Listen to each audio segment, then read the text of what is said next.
Hi, my name's Adam. Welcome to the first episode of Craft Day at Carleton, where we have current students with interesting stories come on and compete with me in crafts. Today's guest is singer-songwriter Andrew Waines.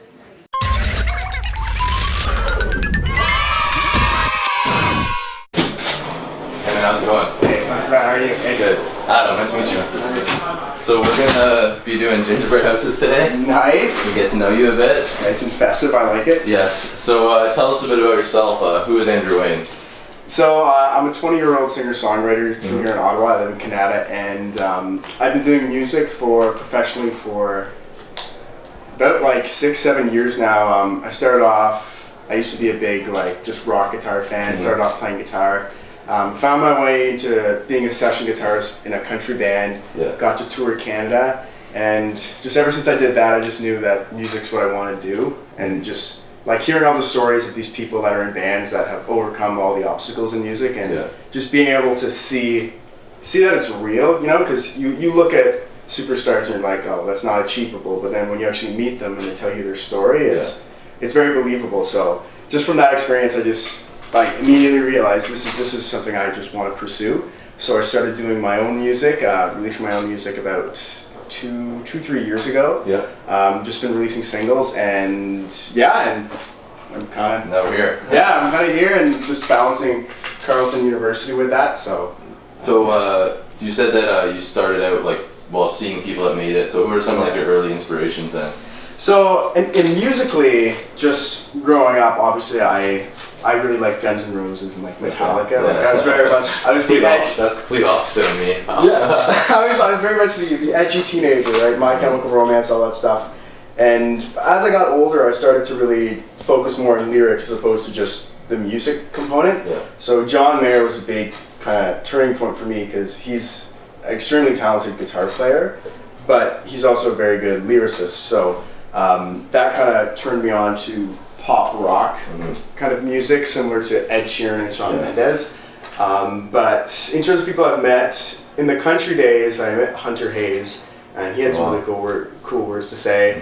I want to say it's Noel from Blackjack Billy, who's the singer, who's this country band. And then I also met Alessia Cara at the Junos party. So just those people, just like seeing these are crazy talented people and they achieve so much. But just seeing that dreams are achievable was a big confidence booster for me, and it keeps me going even when things get crazy. But knowing that there's people have done it, you can do it too. That's it, if someone else has done it and they're in the same position as you or they have less, there's no reason why you can't, right? Strongly agree with that. Yeah, exactly. So how did you end up leaving the band? Like you said, you were playing in a band. Now you're more of a solo. Well, you are a solo act. So how did that come about?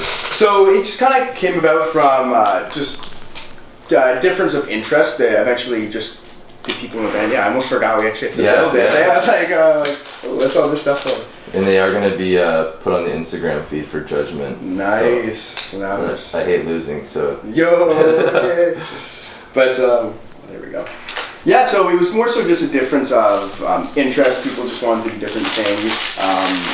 I kind of got the taste of being a musician. I wanted to try doing it on my own because I've always tried to write songs and write riffs on guitar, but I hadn't really done it vocally. So I built my home studio with my dad just in our basement there, and just started really working on music, learning how to record, produce, mix, write. And just trying to surround myself with people that are. Were your parents really music, in the music, or? No, it's really? very strange. Yeah, my parents. Oh God, these are gonna go everywhere. My parents are actually not super musical. I know my grandfather. He used to play the banjo and he used to do a lot of that stuff, but just more your own getting into it. Yeah, it was. Believe it or not, I played Guitar Hero, and that's what made me want to get into it. That's awesome, actually. Yeah, Guitar Hero was a big thing for me. Just good, stuff like Hotel California and Guitar Hero 3. Probably, just imagining the days of being. Yeah, I know. I was probably one of the only people that ever actually went from Guitar Hero to trying in real life. A lot of people stay on the video game. It's very funny. I was watching this interview with Slash from Guns N' Roses, and he was saying that sometimes for an actual musician, it can be actually harder to hit all the right notes because a musician very much gets into the groove of it. Sounds cheesy, but they like you can only be so perfect. If you're perfect, it almost doesn't sound good. Yeah, that makes sense. So at times he was saying that like he'll just try and get into the groove of it, but there's a little bit of latency between the controller and like when you actually like when it registers. So sometimes you would think he's playing it perfectly, but it's actually not. Yeah, so, like, almost like naturally. It's like he's just too good for the game. You know? Yeah. But no, Guitar Hero 3 is where it's at. So you played at the Blues Fest this year? That's pretty cool. I was there, but I wasn't playing. Just spectating. How was that experience? So that was, I mean, I had played there once before when I was in this country band, but this time it was my name on the bill. Oh yeah. So it was more exciting, but it was also a little bit more stressful because there's a lot more on on the line. On the line, because it's me. It's like it's my face, right? Mm-hmm. But I just spent so much time like rehearsing the set list and just trying to like perfect it and make it as good as possible. Man, you look so much nicer than mine. I just look over here, so I'm like, yo, this is in the bag. Oh man. Who knows? We'll see. I didn't know you were like a gingerbread major. Honestly, yeah, I do want. I do one every year. Like I'm like one of the most basic people ever. Like I'm. Any like seasonal trend, I'm fully in. You're in. Yeah. But so for Blues Fest, it's just like growing up in Ottawa. It's kind of the Ottawa dream to play at Blues Fest. Mm-hmm. So it's just the venue to play at. Yeah. And I got to open up on the day that Dave Matthews Band was playing. So the doors opened around 5:30, and the turnout was just so nice that. We actually got the biggest stage, like the biggest crowd on the third stage on that day. So awesome. Yeah, so I was like, my hands are so slick right now. I didn't know you get open mind. Like, I was gonna use my teeth, but they're fake. Actually, I think the M&Ms are easier. Oh, we got it. Perfect. But yeah, so it was crazy for me, like just to be able to actually do that. Awesome. Thank you. The scissor guy. Yeah. We need the scissor guy. Yeah. No, my teeth aren't good for anything. Just for show. We'll get used to it too, there, buddy. That is sweet. Thank you. So you're a Carleton student. Yes. What program are you in? So I'm in the finance concentration in in the Sprott program here. Okay, wow. Good for you. Thank you. Yeah, it's I've especially found like these past 2 years it's been getting like trickier because it's more finance oriented courses. The first 2 years, some of the courses the workload isn't crazy, but it's stepped up. They don't lie about university getting harder in the fourth year. I feel you, man. What program are you in? I'm doing honors of communication with a minor in business. Yeah, I mean it's tricky. Like if you have to plan out so much in your life in such a short period of time. For me, business was just like. Yeah, I was gonna ask. When I asked that question, I was figuring you were gonna say like music. To be honest. That's usually so. My guitar teacher, this fella named Dan Hay. He's played in a couple bands and he like toured with Billy Talent on like the Warped Tour in this band called The Fully Down. I still love Billy Talent, honestly. Billy Talent's great. Yeah, that was one of the bands I used to listen to too. I still listen to them. It's just more so like I'm like really into like the like John Mayer type stuff lately. Yeah. But he kind of showed me a lot of like the tricks for songwriting and theory, and I just found that practically for me and for what I want to do, I don't need to know the history of music from way back in the day, or maybe I don't need to know every single possible scale. Yeah. You know, if it ain't broke, don't fix it, right? So I just figured business might be better just because it's a fairly. Oh no, you goofed. I'm dropping them everywhere. You're literally dropping the ball. So you're just kind of like I let it come naturally, and you already had like a pretty good understanding. I already had a decent foundation thanks to Dan. Without him, I wouldn't have had it. But I just figured finance and business is just a universal language, right? So if you don't know how to run a business, you can't. Yeah, well, you are a business. You're a personal business, and and what aspects do you think will like kind of transfer over the best, or like is there anything that you've noticed so far? So I would say marketing for sure, like just knowing how to sell yourself. Yeah. Not in like a weird way, but just realizing that like if you want to like you can't just expect people to come to you. Yeah. You have to go and grab opportunities, you know. And so that's a big thing in marketing is that like it's a lot of it is about making the product as accessible, so music as accessible to people as possible. So that means just working more to get more music out there and all that kind of thing.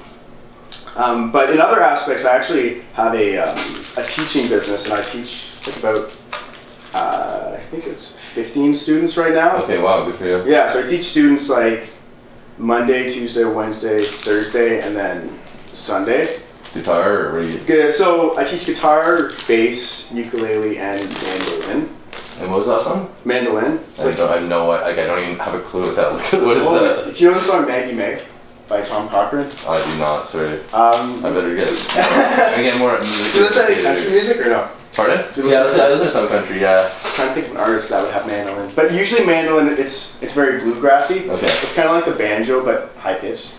But anyway, so I mean, a lot of the stuff, just when it comes to bookkeeping and like expenses and all that stuff, it's easy for me to figure out things super easily, and just understanding that, for example, like you have to have a logbook of entries, just like you do in accounting, because if you don't record everything, then you're not going to know what you owe people, right? Well, it's also one of those things that's good for you to have that background, because you see all the time like some music celebrities that get so big and they're like getting taken advantage of, they just don't really know like that's it. What's going on, and the next thing you know they're done their career and have nothing left. So it's good to have a, you know, I mean, just to like protect yourself, especially as you go up, for sure. I'm going experimental now with this. Yeah. I'm not quite sure what this is, but it looks like an elf threw up on my house. And it's just like a bunch of assorted candies. I'm actually going like next level detail here. I'm adding a mistletoe. So, you have that new Christmas song coming out. Tell us a bit about that. So, shouldn't have eaten right now. Eating the candies too. Yeah, so this Christmas song, it's Last Christmas, and it's a song by Wham, George Michaels, who unfortunately passed away last year. But I remember just growing up, whenever we would go get the Christmas tree and hang stuff up, that would be one of the many songs that would. This is before Michael Bublé's album came out. Yeah, right? Michael Bublé just took over. Like, he's an icon. He just took over like Christmas, you know. But before Michael Bublé's album had come out, we had this little, like, my dad made this like CD and like burnt a bunch of songs on it. But that song was on there like 3 times for some reason. But so I just always remember hearing that song as we would do stuff. So I kind of knew I'd be able to keep the same energy of the song, but put more guitar into it, because I'm a guitar player before like anything. That's where I started. So the song kind of holds true to the meaning, but it's a little bit more pop rockish. Just kind of. I just put my own spin on it. Yeah. But last year, thanks to Magic 100 and just other radio stations across Canada, we were able to get it charting at 82. Oh, wow, good for you. Yeah, maybe even higher. I'm not sure, but so we're planning on re-releasing it this year. Yeah. It's gonna be released in like the next couple weeks, and the plan is to just try and take it even higher. What would be your favorite Christmas song of all time? Favorite Christmas song? I mean, I'd say Last Christmas is definitely up there. And then there's also All I Want for Christmas Is You. Both Mariah Carey and also Michael Bublé's version is just a little bit more like, it's just a different like timbre, because it's like, it's got a guy singing it. I just really like his voice, you know. But obviously the original is pretty awesome too. And I'm not gonna lie, another great Christmas jam is Justin Bieber, Mistletoe. Yo, I don't know how you're gonna say. Yeah, that's exactly. That's my favorite for sure. It's actually such a good jam, like. Honestly, I was like that's like by far. I was like, do I expose myself like that? Do you expose it? I'm glad you did, because you like. Oh no, honestly, I have this like weird crush on Justin Bieber, man. Not like crush, but like he's like I respect Justin. He's admirable, you know, he can sing for sure. So. Well, that kind of goes back to what you were saying earlier, like seeing people make it, like knowing that you can do that as well. Like he was just from YouTube, right? Yeah, even like his manager, Scooter Braun there. I've watched a lot of his videos and just on kind of making it in the music business, and yeah, he would talk a lot about how it kind of seems like a foregone conclusion now, but Justin Bieber wasn't Justin Bieber at one point, right? Yeah. He was very much just a guy on YouTube, but if you just kind of believe in yourself, and he used this analogy that basically was saying, let's say if you hit a home run in this like stadium, you can win like $1 million. Yeah. So everyone will come into the town, and there'll be one person. There'll be people who don't even come because like I can't do it. There'll be the couple people that will come. They'll hit it once and they'll go, I'm not going to try again. Mm-hmm. And then there will be the people that will swing like 10 times and they'll just get booed. And then eventually they'll just be like, I can't take it. I want to stop. But then there's that one person. Yeah. They just keep going and going. And although it takes them forever and people are like, yo, you're never going to do it, as soon as they do hit the home run, everyone's like, wow, it was such a crazy underdog story. Like everyone was against him, right? So it's really just about self-belief and just. Yeah, well, honestly, like kind of touching on that, I couldn't agree more. It's one of those things. It's like no matter what you do, so there's gonna be people that kind of like judge you or like you mean that don't get it. But like at the end of the day, as long as you're doing kind of what you want and that's it works out. Yeah, it's one of those. I feel like kind of like you said, a lot of people have a hard time with kind of like breaking the status quo and like I mean it's everything takes a bit to get off. Like it's doing shows, it's doing every interview you can till you get there. And it is slow once you like catch on and like keep like be consistent, like you said, everything works out. Yeah, for sure. And like you seem to have like a good support group too, and just like have like people that care about you and just all that stuff. Because I know like this past weekend or 2 weekends ago, I was at the Ottawa Women's Show and I was performing there. And if I didn't have like the team I had, like my label, like I just don't know what I would have done because they just helped guide me so much with respect to that. So, but yeah, no, like even like the Women's Show was like a crazy thing for me because it was my first time going, but I know it's a big thing. Like about 25,000 people will go through there. So tell me a bit about the Women's Show. So you did like a show that like for them there, like a performance, right? Yeah, so I got to perform. I did an acoustic set there, and I played for about 30 minutes on the Saturday and the Sunday. And I mean, I just met so many people that were really open to listening to my music and were just really impressed. Did you make that? I'm making a Santa. Like they set you up to get just wrecked today. This is not fair. Unfair advantage, yeah. Yo, I'm calling whoever set this up. But so a lot of people were just very open to like doing like just coming out to hear my music and just like listen to me. So I got to meet like probably like just thousands of people in total and just shake so many hands. But anyway, it was really fun, and I'm going to be playing the Toronto Women's Show not this weekend but next, like November 9th, 10th and 11th. Oh man, I just realized. So you're doing it 2 weeks ago. That was like right before reading, like the last before reading week, like all your exams and stuff. That must have been tough. Like it was crazy. Like I get it on that sense. Like I said, like I play on the hockey team here, and then I'm doing this, and have my own business as well outside of that. So I do find it's even for me to do that. But I couldn't imagine doing a show and trying to grow your own personal brand, school. I bet it is probably around the same for you because although you have like your game, you still have to like prep for your game. It's not like you're like it's just you show up, right? There's so much more time that goes into it. So yeah, I bet you totally understand. It's like there's just all like when you're doing midterms, right? You have to study, but also for a performance. And I was also on CTV like on the Friday before, like promoting the Women's Show. But there's so much stuff that goes into it, like just rehearsing and like talking with the interviewer and just making sure everything goes well. Yeah. It's all the stuff that people don't see, right? Oh yeah, it's all those hours and like preparation just for like a quick show even. That's it. Yeah, people don't notice that. Yeah. It's crazy. Like for every especially with music, for each like. Some songs like are like 3 minutes in the radio, but there's like hours and hours on end spent into that 3 minutes, you know? And it's just crazy. It's like, what? You spent this long on one song? How long did your Christmas song take you guys? So I think it took.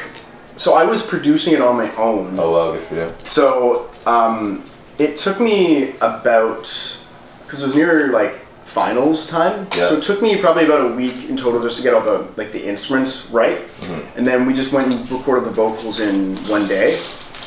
And then got it mixed. But so yeah, like it was okay. It was more so just luckily with covers it's a little bit not easier, but it's kind of simpler because you don't have to invent a song. Yeah. You know, but when you're writing your own song, it's like you could do so much. But with Last Christmas, there was kind of a framework already that I knew I could change up. Yeah.